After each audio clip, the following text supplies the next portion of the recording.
So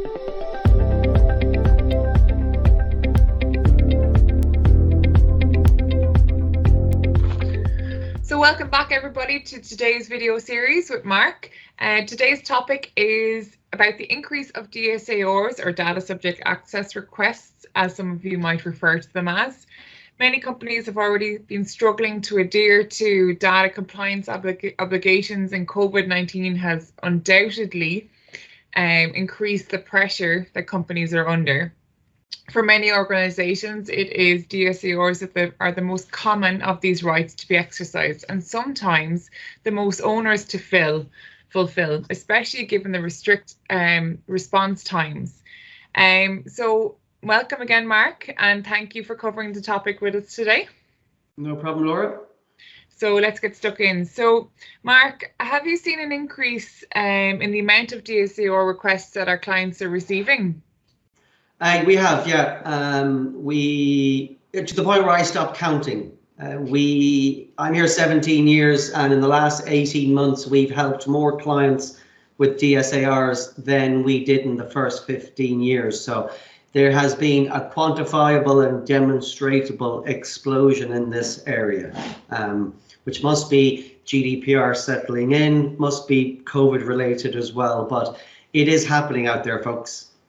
Okay, and what advice do you have for companies when handling their customer or their employee personal data that's held in email and file format?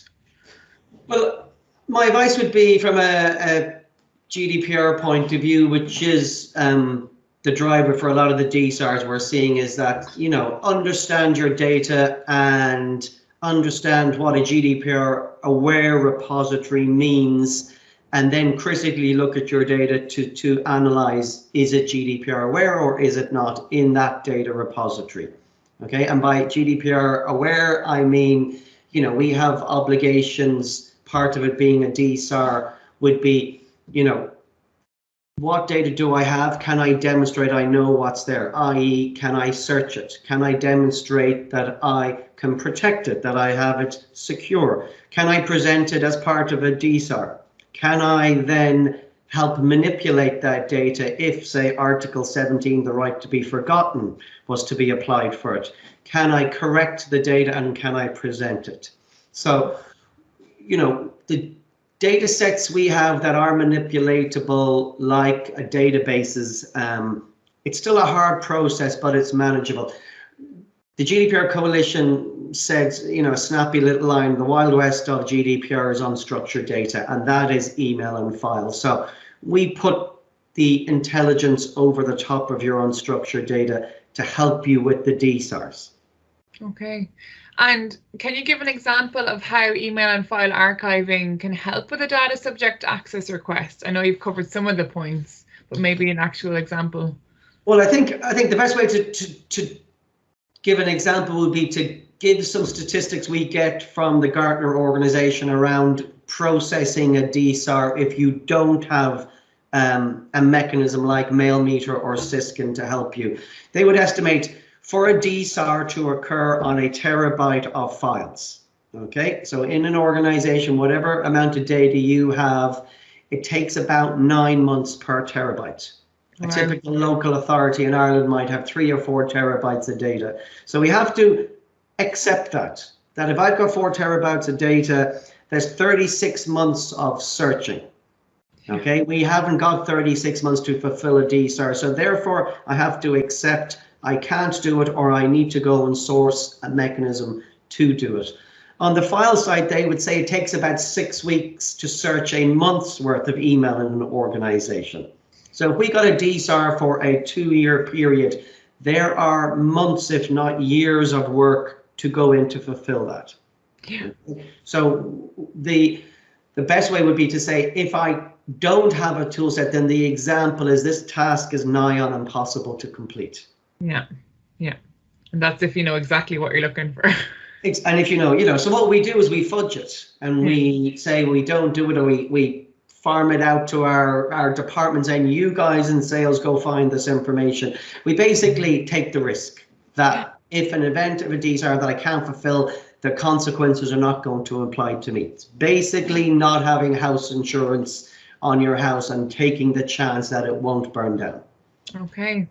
So what considerations need to be addressed as part of a company's DSA or response?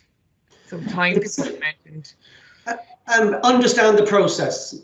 As an organization, make the effort to define the process from start to end in a DSAR. So from the request coming in, who takes that request in, how is it processed and recorded, who takes action to, ultimately to the point where you fulfill the DSAR using a tool set like the Comply Key Suite, which includes Mailmeter and Syskin. So take the time to record and understand that process, and then have the technology available so that you can fulfill it. Okay. What if the data that you identify as part of the DSAR and it identifies other staff or other stakeholders? What can the organization do then? Well, that's where the tool sets come in, like ours. We need to have a tool set that is GDPR aware and makes your data GDPR manipulatable.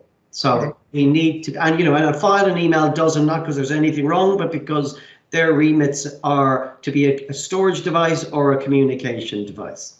So if we need to remove data, we need to be able to do that with an audit trail explaining what we've done. If there's redaction, we need to be able to do that. If certain data needs to be auditable, we need to have a tool set to do that. So it is the fact that your email and file is not GDPR aware that our tool set makes it so.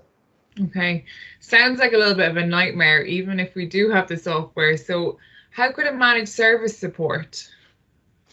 Well, we provide a managed service with our software because I learned over the 15 years of being here that even having a really good piece of software at your disposal, because it's infrequently used, this is stuff at the back end just in case, break the glass and press the button in case of emergency.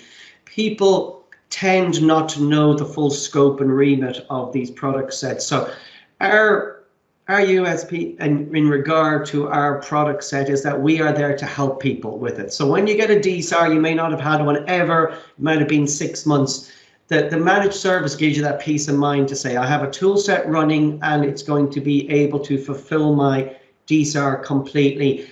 And I'm going to lean on the Waterford Technologies managed service to help me through that process. Okay.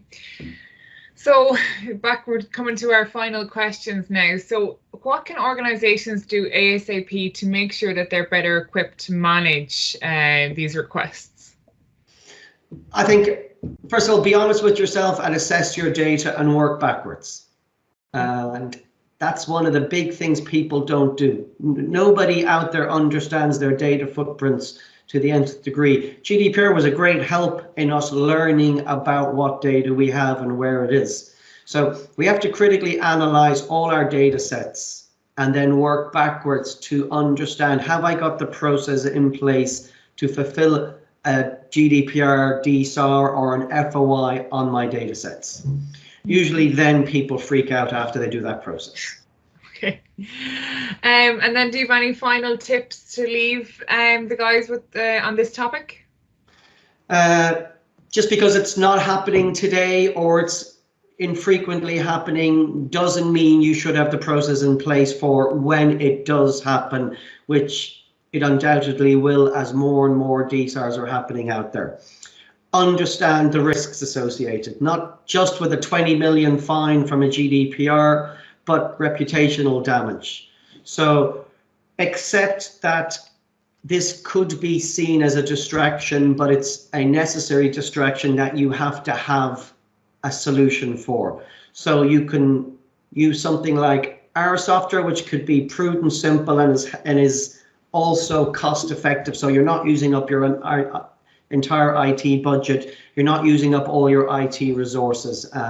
Have something in place that fits your need, and then what we would always say is the managed service piece helps you implement it then as and when you're called upon. Okay, that's great. Thanks, Mark, for covering today's topic. No the data subject requests are definitely on the increase, and I suppose what you're saying is be prepared, understand your data, know what's there, and Exactly. halfway there already. Okay, for anyone looking for any more information, you can visit our website, www.waterfordtechnologies.com. And if you have any questions for Mark, you can just leave them through the website chat. All right, that's great. Thanks again, Mark. No problem, Laura. Bye, guys. Bye-bye.